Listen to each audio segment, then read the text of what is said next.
rare and balanced view on politics in today's world. Based on facts, born of rationality, common sense, and logic, providing context on today's events. This is American Perspective with Rick Thomas. Hello. Hang on just a second. My camera went to sleep. Hang on. I gotta get this. Let's see if this will work here. Technological issues, of course. Let's see. Did that wake it up? No, of course not. Of course it wouldn't. Why would it wake it up? Ugh. Hold on. I'm a-coming.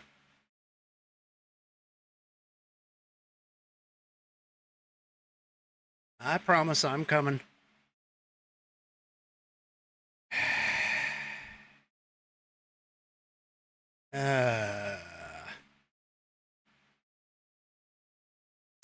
What's going on? My camera doesn't want to work. What's happening here? Give me just a minute. Aha. I don't know what happened there, but anyway. All right. Whew, technological difficulties in a highly technological world. Hello, everyone, and welcome to American Perspective. I am your host, Rick. And, of course, for all the audio listeners, they're going to come on and they're going to be like, what the heck is going on here? What's going on with that guy? Anyway, what's going on is that my my camera decided to crap the bed for a second. I don't know why, but it did. Anyway, I'll deal with that on another day. All right, so let's go ahead and get this thing kicked off. Tonight's Pledge of Allegiance will be led by the one and only and extremely patriotic Buddy Weiser from over on Rumble. So, if you are of mine, please stand, remove your hat, place your hand over your heart, and let's follow along with Buddy as he recites the Pledge of Allegiance. I hereby pledge my allegiance to the flag of the United States of America and to the republic for which she stands, one nation under one God, indivisible, with liberty and justice for all her citizens. So help me God. All right, and of course I thank Buddy. He's a long-time Whiskey Warrior P1 from like way back in the day. I owe him quite a bit, to be honest with you. He's done a lot for this program and for me especially, so shout out to him again for wonderful. I mean, shoot. Many of my backgrounds have come from him. He just goes and searches the internet and gets images and brings them, sends them off to me. Anyway, all right. Well, thank you very much for that, Buddy. If you would like to hear your rendition of the Pledge of Allegiance right here on this program, you yourself can do the same thing. All you have to do is record yourself doing the Pledge of Allegiance, and then, of course, send me that audio file. Once you do so, you can, or once you have that file, you can send it off to fans, F-A-N-S, at AmericanPerspective.online. That's fans, F-A-N-S, at AmericanPerspective.online. All right. Tonight's episode is brought to you by the Institute on the Constitution. The Institute on the Constitution was established in 2004 as a 501c3 nonprofit with one singular mission, and that is to restore the constitutional republic through grassroots education. All courses and materials are developed using primary source documents and taught from the American view of law and government as defined in the Declaration of Independence in the following 3 key points. 1, there is a God. 2, our rights come from him. And 3, the purpose of civil government is to protect and secure our God-given rights. The IOTC offers the opportunity to educate yourself on our most precious founding document, the Constitution of the United States. They also provide tools to educate your community and get involved with local government. Start by taking their free U.S. Constitution course and go from there. Use my affiliate link, iotc.americanperspective.online, to sign up. And while you are there, take a moment to look through their other course material and information. My affiliate link, once again, is iotc.americanperspective.online to get great content to learn about our historical founding and support the show in the process. That's iotc.americanperspective.online. Or if you just want to purchase this fabulous Saddleback leather-bound U.S. Constitution to support the show, go to constitution.americanperspective.online. Take a look at this product. 1/8 of an inch of Saddleback leather. It has, stupid spam callers. It has internal pages that are tear and water resistant. And look at that binding. It is not simply cheap glue. This thing is a stitched binding that goes all the way through the leather. It has got rounded corners. It's got all of the amendments in numerical order in Roman numerals inside. It has a 100-year warranty against material defects and workmanship. If something goes wrong, you can send it back to the manufacturer and they will either fix or replace it for free. It is buddy tested, buddy approved, Billy tasted, Billy approved, and my youngest whiskey warrior has confirmed the internal contents will get your civics badge in Scouts. So go to constitution.americanperspective.online and order your copy today. Hand it out to a liberal and see if they can tear it apart. I mean, sorry, a leftist. I try not to say liberal too much because liberals are actually decent people. No, I'm just kidding. Anyway, go and check out the Institute on the Constitution as well. And I thank them for allowing me to be an affiliate of theirs. All right, let's get this kicked off. 18 days, folks. It's 18 days. 18 days since our illustrious vice president and presidential candidate for the Democrat Party has given an interview. She's hiding. And what's even worse, it's now VP candidate balls to the walls, tampon Tim,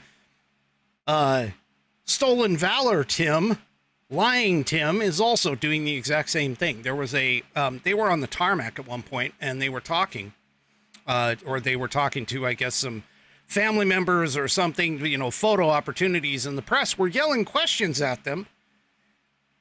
And they ran. They took off. They didn't answer a single question that was asked. Yeah. That was a bit of, yeah, I mean, let's just face it. They want nothing to do with the press because they don't want to ask or answer questions to which they do not have the answers for. Because, they're not that smart. Let's just put it that way. So 18 days. Well, President Trump, on the other hand, and yes, I am calling him President Trump because he was a president. President Trump held a press conference this morning at Mar-a-Lago. And I say this morning because I'm on Pacific Coast time, but it was actually, I think, around 2 p.m. East Coast time.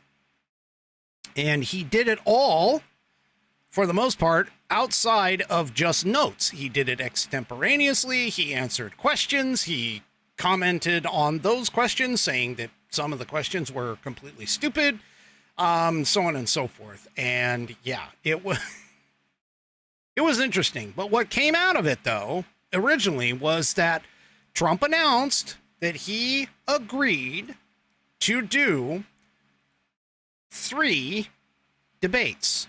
And those 3 debates that he agreed to do, one was on Fox News, which we already knew about.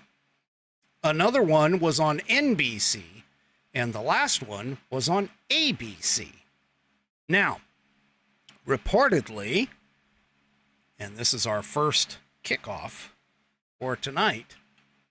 Reportedly, Kamala Harris's campaign has agreed, and ABC has confirmed. This is out of the out of the Epoch Times.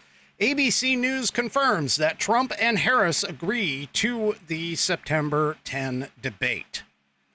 Like I said, Trump suggested 2 other debates as well, one on Fox for September 4th and one on NBC for September 25th as well. Or sorry, NBC on September 25th. So ABC News has confirmed that both candidates, both candidates have decided to agree on the September 10th on ABC. Now, what's interesting about this, honestly, and this is no joke here, what's interesting about this is the fact that Donald Trump is going into the lion's den, just like he did with the CNN debate. So we're going to have to watch this and see how much ABC News coddles Kamala Harris, because of the fact that she still hasn't done any interviews, any press junkets, anything like that without having some sort of a scripted thing in front of her. Now, I can tell you that her announcement of Tim Walz as her running mate in Pennsylvania, I showed you a clip a couple nights ago with regards to it, and yeah, they were kind of, I hate to use like terminology like this, but it was cringy. It really was. They didn't look like they were together. You know, as far as like being, I don't know, being like, they weren't really meshing yet. Now that can change over time. All right. That can change over time, but they, they just didn't seem like they were all that comfortable with each other, and they definitely weren't comfortable with the stage and the presence and so on and so forth. I mean, Kamala Harris repeated good evening 6 times before she finally got into her speech. So, yeah, it's kind of weird. Oh, did I say that? I'm sorry. That was supposed to, the weird is supposed to apply to the Republican Party, according to Tim Walz, because he's the one that started it. Although it's kind of interesting that he is the one who has been doing weird things. Like, there's a rumor running around, it's not confirmed yet, but there's a rumor running around that he had something to do with horse semen. Not going to go any farther with that. That is so sad. We are in such a sad state of affairs in our American politics. I just can't. Anyway. Well, speaking of the Kamala Harris campaign, one of the things that the leftist sycophantic followers have been talking about the Kamala Harris campaigns has always been, and they did this in Atlanta, and they did this in Wisconsin. They started taking photos and videos of like this big ass crowd, and they're saying, oh no, this big crowd. Oh, it's going to put Trump to shame. Oh, the crowds are so big, and so on and so forth. Well, what they didn't tell you, which of course the sycophantic leftist mainstream media is not going to tell you this, those rallies, they weren't just rallies. They had freaking free concerts with them. So this isn't like when Trump does his speeches. When he comes in and does his speeches, people go to see Trump. Now, granted, he has had people play at his events before, but it's not like this. The one in Atlanta had Megan the Stallion, which she actually should be a mare because that would really go along with the fact that she's a woman. But anyway, Megan the Stallion gave a free concert at Kamala Harris's event in Atlanta. And then this one here in Wisconsin, they had a local superstar. Let's see, who is this guy's name? Grammy Award-winning music artist to perform at the rally was Bon Iver. And he's apparently a local in Eau Claire, Wisconsin, where this event was held. And so, of course, people are going to be there. Now, yeah. Bon Iver apparently gave the free concert as an in-kind contribution to her candidacy for this. But this is the thing, is that people apparently were reportedly getting up and walking out after the concert ended. Kind of like what happened in Atlanta. And so even though they're gaining these, quote, big crowds, they're not drawing them just because of themselves. They're drawing them because of the additional concert events or whatever that they're attaching to it. So, yeah, it's another free show.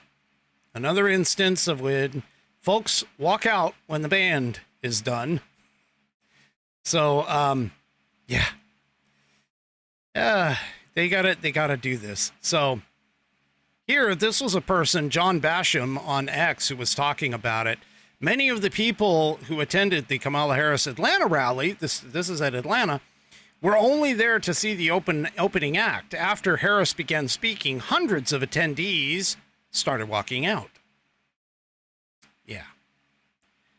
So, okay, well, I can tell you that thousands of people will line up for a Trump rally and will hang out for the Trump rally and will hang out completely for the Trump rally. In fact, when he got shot in Pennsylvania, nobody moved until they started evacuating people. Nobody moved. So, yeah. The Dems are like trying to prop her up as best they can. She is completely cringe. And of course, the more that we find out about Tim, Tampon Tim, Stolen Valor Tim, Lying Tim, far leftist socialist Tim, the more I think these things are going to start falling apart. They're not going to stay in terms of their popularity, I don't believe. Now, don't get me wrong. This doesn't mean that all of a sudden Trump is going to like make a big leap. I still think it's going to be a competitive race. And the reason why is because of the fact that, I mean, let's face it, there is a large contingent of people who are very misguided in saying that they hate Trump. They can't tell you why, but they just know that he says that they hate Trump. And they talk about his personal life, but they don't tell you anything about his abilities as a executive, as a president, as a leader, and as a politician. They can't argue any of those salient points with you because half the time it's just a various level of TDS or Trump derangement syndrome that seems to have infected these people. I've been open and honest with you on this program. I personally don't feel like Trump and I would actually get along on a personal level. That's just me. But that doesn't mean that I don't think that he is not a good executive, that he is not good for the country, and that he does not have good ideas that are going to bring America back. This is essentially the crux of the whole issue. Now, I can tell you, I definitely don't like Kamala Harris. I wouldn't be around her personally at all, but I also don't want to vote for her policies because her policies suck. They're bad for the country. They're anti-American. They're Marxist in nature. And eventually will turn this country, if allowed to happen, turn into a socialist country. Well, now that Tim Walz has stepped onto the stage, and keep in mind, this is pre all of these things that we're finding out about Tim Walz, YouGov did a poll about what people think about Tim Walz. Now, keep in mind, up until about 3 weeks ago, nobody even knew outside of Minnesota who Tim Walz was. Nobody really knew. Well, apparently many registered voters had a positive reaction on Tuesday to Democrat nominee Kamala Harris's choice of a running mate. 35% of the people polled here said that he was either a good pick or the best possible pick, while just 16% said that it was a bad pick or the worst possible pick. 35% said they weren't sure. So just as many who said positive, they didn't, the other side didn't know. Now, Democrats, obviously, sycophants, hive mind, they just loved it. But independents were kind of a bit of a mixed result.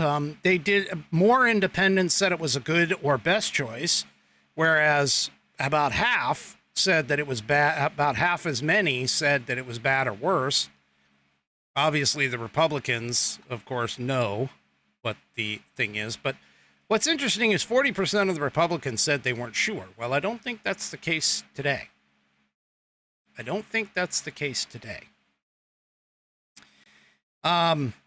So overall, almost half said they didn't know enough about Walz to say whether they have an unfavorable or favorable opinion about him. 35% said they have a very or somewhat favorable opinion, while 20% have a very or somewhat unfavorable opinion. Again, keep in mind, this thing was done prior to all of his wonderful things that have been coming out. Okay. So, needless to say, I think a lot of people just do not know who Tim Walz was prior to stepping onto the stage. Now, he's obviously popular among Democrats, and to be honest with you, all you have to do is know that, I mean, if you're on the correct side of the aisle on this one, all you have to know is that Ilhan Omar backs him, thought he was a great candidate, and so does Bernie Sanders, the two potentially most left outside of Kamala Harris. And even AOC thought this was a good choice. So anytime those three agree on something, you know that there is a bit of a problem with this guy. And there's a lot of problems with this guy. In fact, there's even some people that are suggesting, and I don't know if they're right or not, but there's some people that are even suggesting that it's possible that he may not even make it through the convention. So keep in mind, Tim Walz isn't actually the named VP yet. He isn't the Democrat nominee for VP yet. Kamala Harris is the presidential nominee because of that phone-in vote that they had, which was completely rigged from the start, and she couldn't have there was no dissenting chances at all. She was installed by the Democrat Party. But the VP wasn't on the ticket at that point. She hadn't made her pick. And so he has to get confirmed at the Democrat National Convention. It would definitely be interesting if they tried to get rid of him and slip somebody else in. I don't know. We'll have to see what the heck happens here with that. I'm not personally saying that this is going to happen. I'm just saying that I'm hearing rumblings who are suggesting that if Tim Walz has a big problem, and it appears that he might, just because of all the baggage that he seems to be bringing, and he might be drawing down the ticket. He might be weighing down the ticket at this point. They may make that change. It certainly does. Shit, they went and threw away Biden, who was voted as the Democrat nominee, and replaced him literally by proxy, replaced his ass with Kamala Harris. Pushed him completely out and replaced him with Kamala Harris. So, yeah, anything is possible right now. This is this is curious. Or they might end up being stuck with him, because there are some things with regards to ballots and getting him on the ballot and so on and so forth, and qualifying and all of these other things. I mean, I don't know. Right now, the rule book, if you had a rule book for American elections today, throw that damn shit out the window, because I'm telling you right now, We have absolutely no idea what's going to happen next. There is so much that has happened in the last 21 days that even political pundits are sitting here scratching their heads going, what the hell is going on here? Anyway. All right. Well, you know, I've been ripping on Tim Walz about his stolen valor. Yep. And it is stolen valor. I mean, okay. Completely open book here. I am a 4-year veteran. Okay. I spent 4 years in the United States Army, the regular Army, and I'll clarify that in just a second. The regular Army from 1990 until 1994. I served honorably. I did get an honorable discharge at the end of my service, okay? And I received, as one of my medals for sure, was the Army Achievement Medal, which is something that Tim Walz claims to have achieved also. I also have some other badges like Marksmanship Badge and, you know, a couple other things. But I did not, and I will never say that I served in combat. Did I serve during combat time? Yes. I was in during the first Persian Gulf War, the one where we kicked in Iraq, which would have been the same one, honestly, that Walz would have gone to, was Iraq. Or no, he went in 2000. He was planning on going in 2005, so no. That would have been the second time into Iraq. But mine was the whole Kuwait thing, okay? So the thing about it is, and this is what a lot of people don't seem to understand, is yes, he served 24 years in the National Guard.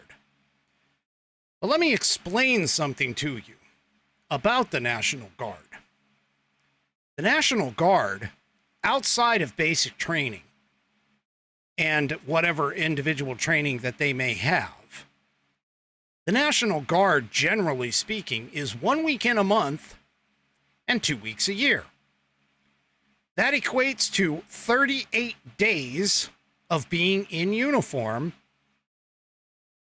during that time, during a 1-year period. That's 38 days. Now here, I'm going to walk you through a little bit of math. You take 38 days and multiply that times 24 years, okay, or in this case, multiply 38 days times, you know, at 24 days per year times 24 years, and you end up with the equivalency of just under 2.7 years in uniform. So yes, he was contractually obligated to the Army for 24 years. But because he served on what essentially was a part-time status, he was not wearing that uniform that entire time. When you take that and compare it to, say, my 4 years in service, okay, even if I take out 2 weeks a year for vacation, which I didn't get, but 2 weeks a year for vacation, and every single weekend that I was not in uniform, I came up with just over the amount that Tim Walz would have been in uniform for, having done only a 4-year hitch. So mathematically speaking, I have about as much time in the uniform as what Tim Walz did in the National Guard. Now, I'm going to admit, I don't know his deployments. So he had a deployment in Europe. I don't know how long that was. I mean, it could have been a month. It could have been a couple of years, or, you know, a couple months. It could have been 6 months. I don't know. And if he did do that, and it was a significant amount of time, then yes, he would scoot my number out a little bit. But I want you to get an idea to understand that when he says that I did it for 24 years, he actually wasn't in uniform for 24 years. He was only in uniform for a certain amount of time. And when you add that up and you count actual uniform hours in comparison to, say, a 4 or 6 year deployment for a regular active duty soldier, yeah, the comparison of soldier time is not even there. So anyway, I state this because I want to make this clear. I am not a combat veteran like Sean Parnell. I am a veteran, but I am not a combat veteran. I will never claim to be a combat veteran. And in fact, just to be an open book here, when I left the service, I distinctly recall, and I have it somewhere, I had a Army Commendation Medal, which, by the way, that's one of the medals that Tim Walz claims to have received. I cannot find that, and it did not, that Army Commendation Medal did not make it onto my DD-214, which, for those that don't know, that DD-214 is the, when you separate, you're handed that DD-214, it is the proof. It's the form number that proves what you did, where you did it, where you served, how long you served, what medals and badges you received, etc., etc. It's the de facto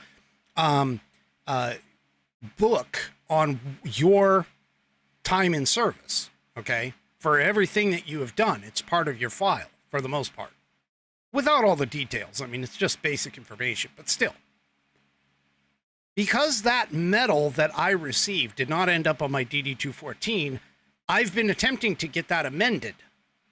I can't get it amended until I can actually prove, i.e., have the orders and the paperwork for it to demonstrate that that medal was actually awarded to me. Since right now it is in storage somewhere and I haven't been able to locate it, I will never claim to have received that Army Commendation Medal outside of telling you the story. As far as the records are concerned, I didn't earn it. So therefore, I can't claim it. That is exactly the problem that we have with Tim Walz. He did not earn his Command Sergeant Major. He did not earn the right to say that he served in a war zone or even served during war or was a combat veteran. He can't even say or even allude to the fact that he did that, because he didn't. Now, I spent a small period of time in Europe too. I went over there on an exercise. I was there for 2 months, but I don't claim that I went to war. I don't claim that I was in a war zone. All I did was serve for 4 years, most of it stateside, and that's it. That's the extent of my military experience. But there are plenty of people who are coming forward who know and served with Walz, who are consistently coming forward and talking about it. In fact, it spurred a social media thing on X in particular, where these soldiers, and for those who are on the audio portion of the program, you got to check this out, but these soldiers who were part of the Minnesota National Guard, on that very same deployment that Walz said that he, was there or that he actually bailed on, so on and so forth, they started posting pictures. And a whole bunch of other veterans jumped in. Veterans who have been in the war zone at the time. Oh, and it was going. Even Sean Parnell jumped in on it and got one of his pictures up there. But anyway, so yeah. And, the videos like him claiming that he used the AR-15 in war, which he didn't. The AR-15, like I said last night, never went to war. It was tested, yes, but it never went. And no military person with any semblance of ethics, integrity, or honor will ever tell you that. But anyway, the response, of course, from the Minnesota Army National Guard came out that, yes, Walls did not retire as a command sergeant major or even a sergeant major. He was busted down to master sergeant, and that's the benefits and the rank that he is listed as being as being when he retired. And this is not going to go away, I don't think.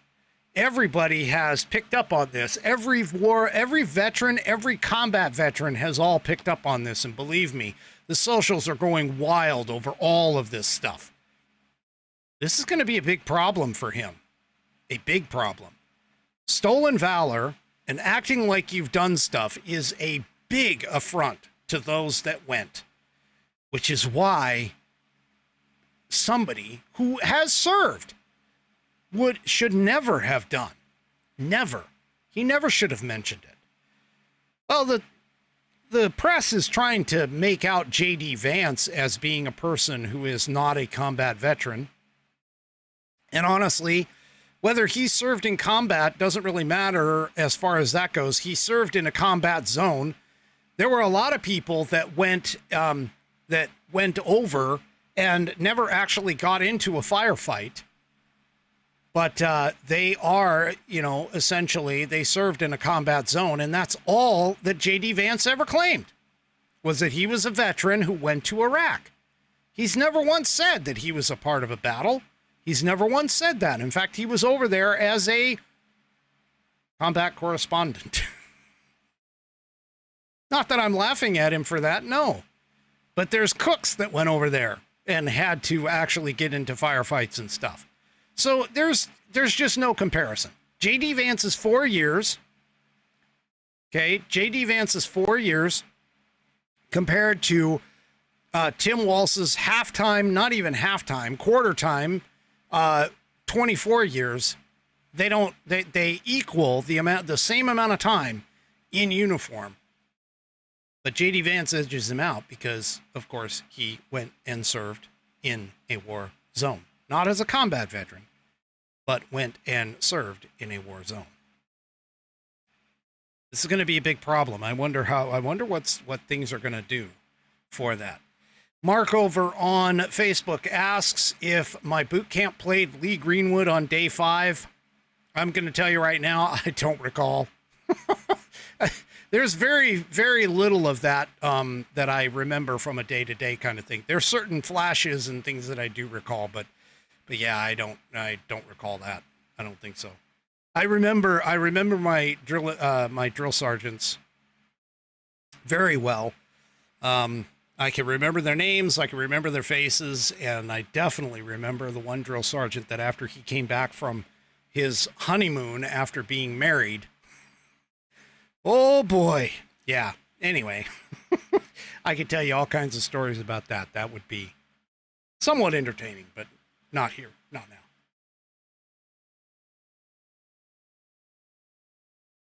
now. All right. So let's move on. I've bashed Tampon Tim quite enough.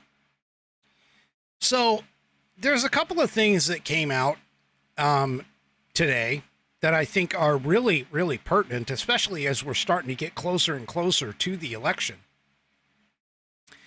In terms of what is going on with the whole censorship idea. So this article in the National Pulse came out and confirmed that the Biden-Harris DHS pressured big tech to censor during that Canadian Freedom Convoy. Now, for those of you that don't recall or don't have memories longer than a gnat's, the Canadian Freedom Convoy was a group of truckers, a very large group of truckers, who blocked several of the border crossings between America and Canada in order to protest the idea of having to have COVID vaccinations or COVID test certification cards or something along those lines They also took over Ontario, I think at one point. They had the city of Ontario blanketed in trucks. And so anyway, according to a Freedom Information Act request that was served, there is evidence now that the Kamala Harris and Biden regime's Department of Homeland Security moved to censor accounts supporting the Canadian Truckers' Freedom Convoy. Emails from February of 2022 between DHS staff revealed that the Disinformation Governance Board, keep that in mind, Disinformation Governance Board, was monitoring the Canadian Freedom Convoy protests and was coordinating with social media companies to censor accounts under the guise of stopping, quote unquote, misinformation. Now, for those of you that don't recall, Canada started cracking down, and so did the, GoFundMe. I think GoFundMe locked their accounts, either stole or refunded all of the money that they were supposed to be gaining in donations and everything else. And several of the truckers got their own personal bank accounts locked as well because of all this, as you recall with that. So, now we have our government that is focused directly on this and dissension, apparently. And it's not just this. I mean, this is one example, but here is another example. This also in red state. There's a surfaced recording of the Biden-Harris team reveals how they targeted and manipulated voters and information. So here in a little clip, this was talking directly about Rob Flaherty, the digital director, who says that the DNC created that disinformation board and program to detect, track, and censor what it deemed misinformation, such as Biden's mental decline. Now, he, of course, calls that something like that critical and one of the most important decisions the party made in recent years. If you don't think that these people are looking to like completely control the information highway, you are lost. You are completely lost. You don't understand what's going on. But here, let's take a listen. This is a clip from a Zoom call that this gentleman was on, Rob Flaherty. And let's just take a listen. One of the smartest things that I think the party did itself was over the last couple of years, they actually invested in a team that Tim runs, and you'll hear from Tim, to detect and track misinformation and misinformation narratives in the sort of various corners of the internet. And then actually go out and flag it to platforms as a violation of their policy. And so that work, I mean, the stuff that they did was a critical asset. That piece of infrastructure, I think, was one of the more important decisions that was made in sort of the party space over the last couple of years. So this Rob Flaherty guy, thinks that censorship is great. Yeah. Oh, God. It's just horrible. Just horrible. Sorry, I'm kind of laughing because my rumblers are running back and forth. They're talking about all the videos and stuff that have come out from people in basic training. And yes, I hated going into the gas chamber. But they did it, of course, to teach you that to depend on your gear. Okay. Off track, of course. But anyway. So, so the Biden-Harris digital director is happy about this. They're happy. They want this. They think it's great. They think it's wonderful. Well, I remember talking about this. I don't remember or recall exactly when, but I did talk about how Ben Shapiro went and testified in front of Congress with regards to the ad industry censoring, quote unquote, okay, censoring the advertisement on media that supported what was considered to be conservative and right-wing podcasters, outlets, shows, things like that.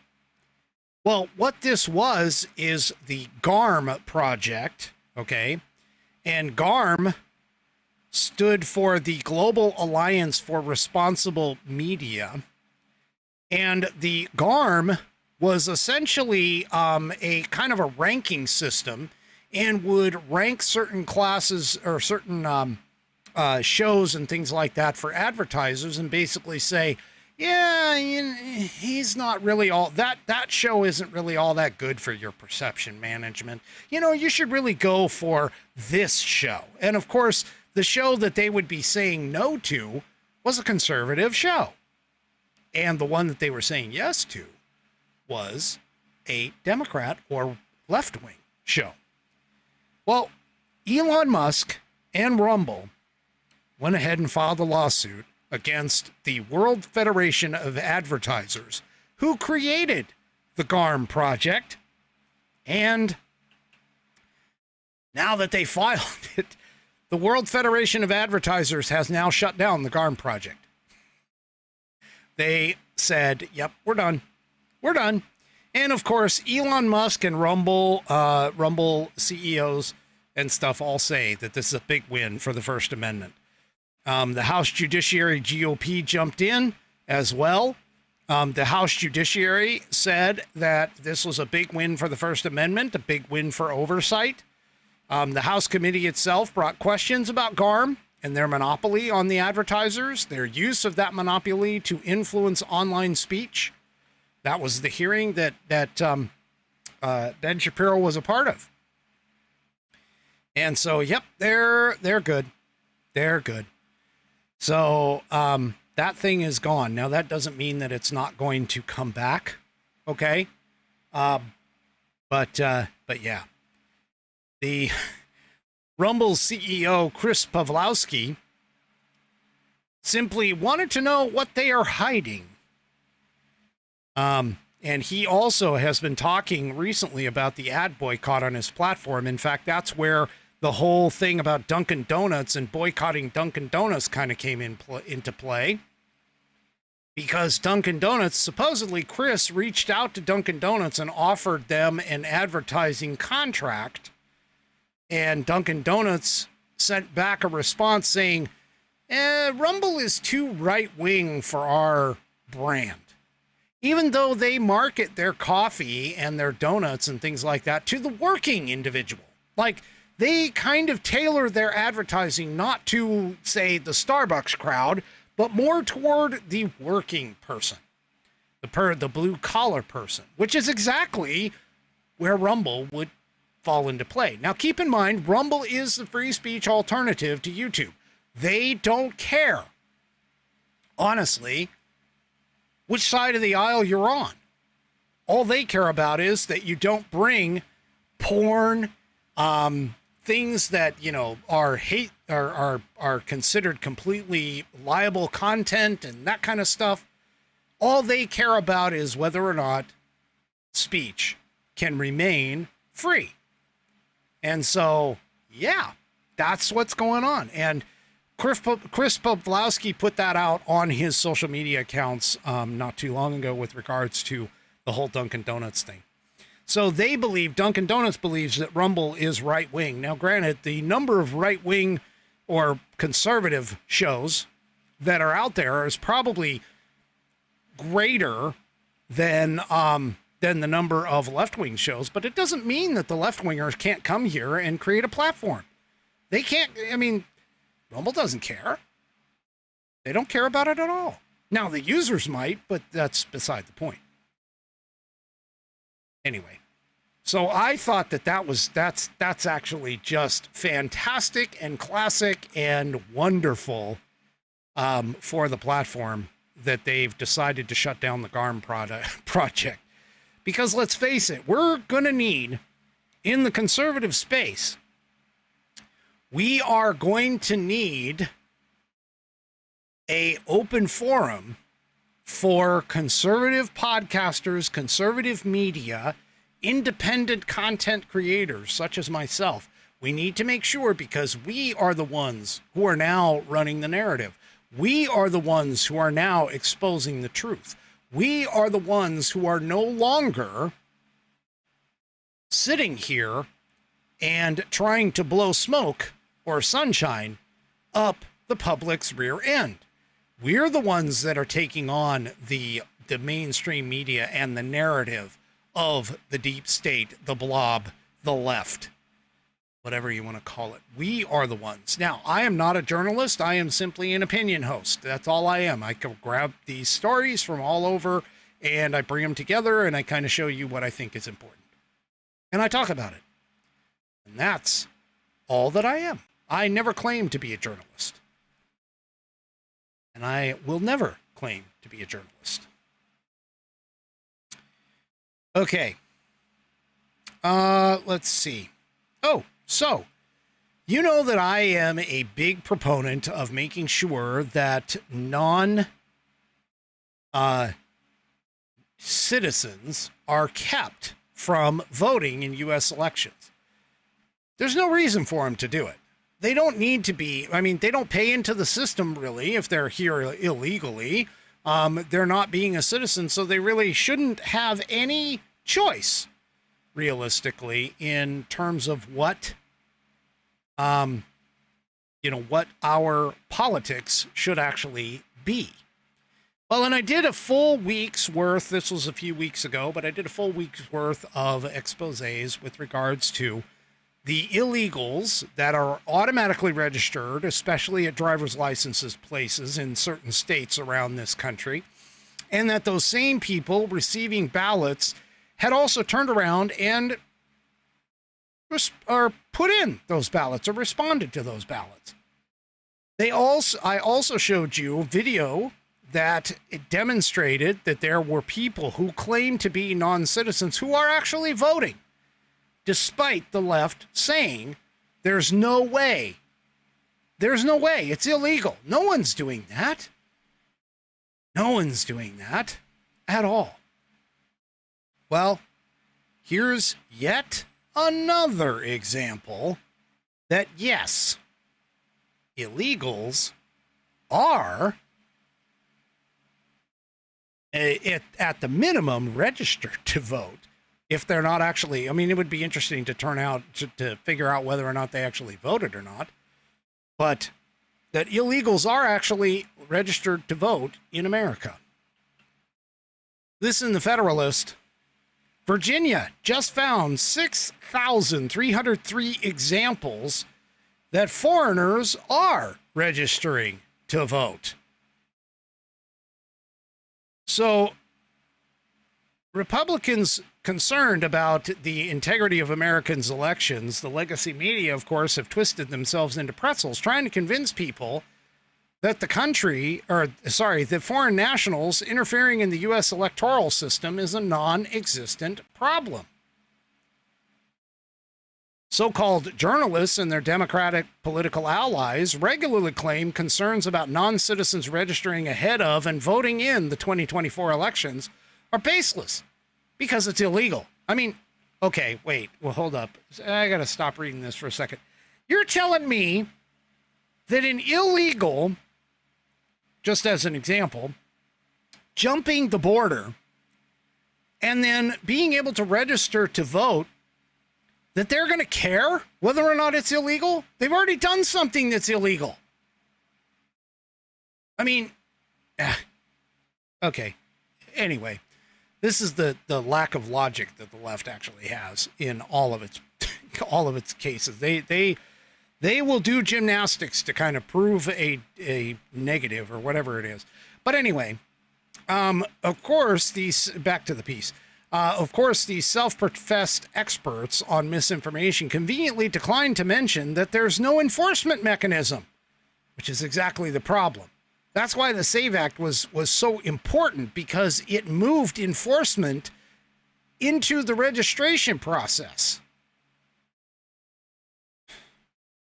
Anyway. So, yeah.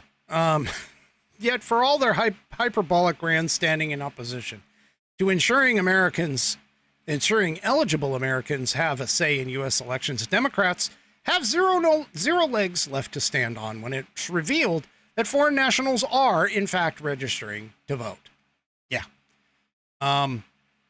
Exactly.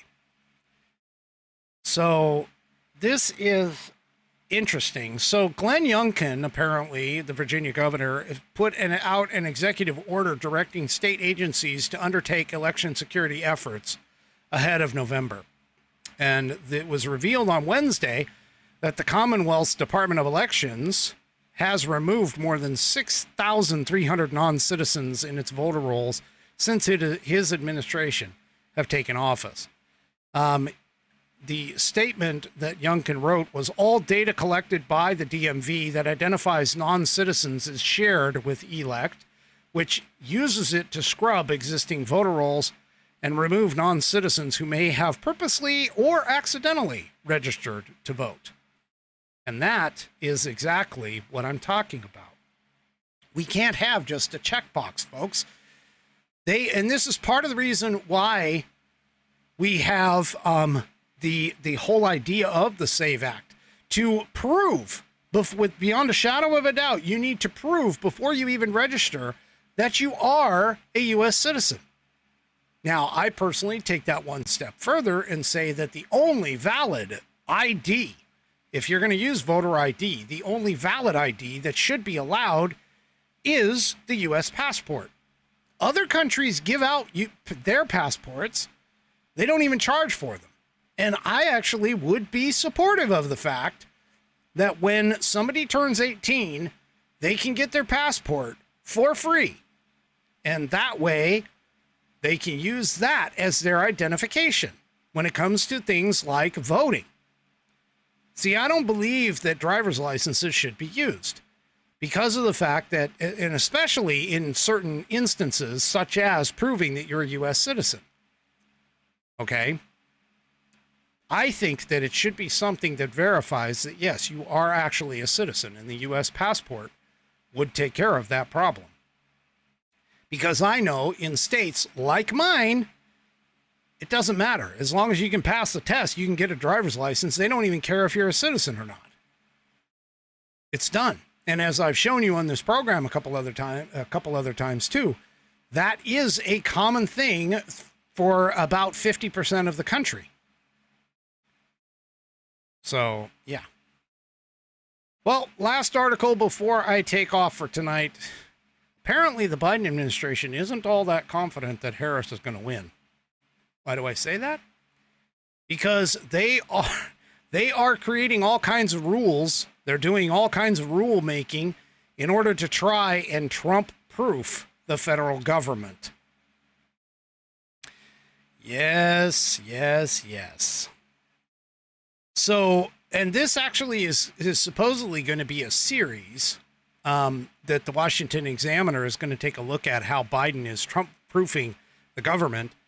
But this one here is talking about like Schedule F. So for an example, Schedule F allowed for certain executive branch employees to be fireable by the President of the United States. Which I think that should be the case regardless. They should always be fireable by the President of the United States. I don't understand that. He's the executive. Still a little confused as to how they can do this and make it permanent, because the minute that Biden goes out of office, Trump comes in, Trump's the executive, he can make the changes that he wants to make. He is the executive. Constitutionally, he is the top of the food chain. But anyway, so they're kind of going around, and this article is talking about that, but they also bring in things like environmental regulations, and they're looking to try and essentially Trump-proof a lot of the deep state regulations, the deep state regulatory agencies, and the people who work there. to try and lock all of this in. Now, the one thing that they're trying to lock in, but they haven't been able to, of course, is Title IX. Title IX, for those that don't recall, has to deal with women in women's equality, basically, in sports, high schools, athletics, clubs, things like that. There's rules surrounding how many boys clubs you can have, and boys athletic teams, and how many girls. There has to be equal representation of both. Well, as you recall, the Biden administration went and changed the proposed a rewrite of Title IX to deal with taking the adding, I think, gender into the whole thing.